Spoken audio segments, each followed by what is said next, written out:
Dr. Favorite show. No. Oh, sorry. Where did I have this? What's the jalapeno poppers? Perfect.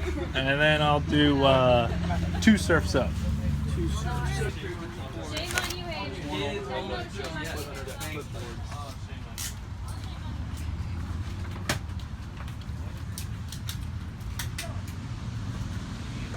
Alright, so that was the Firework Supercenter over there, and then right on this other corner is another TNT. Let me turn down this music. I don't know whose stand that is. Support your local nonprofit. That's all it says on it. Let me zoom in. But yeah, they don't.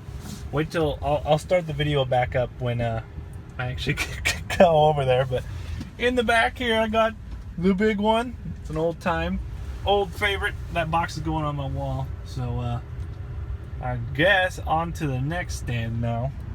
That is the Firework Supercenter. Right here, they have literally everything you can buy.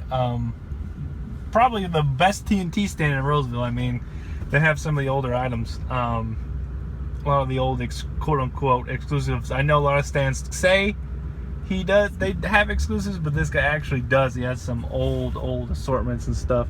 This one's in Roseville, so definitely worth checking out.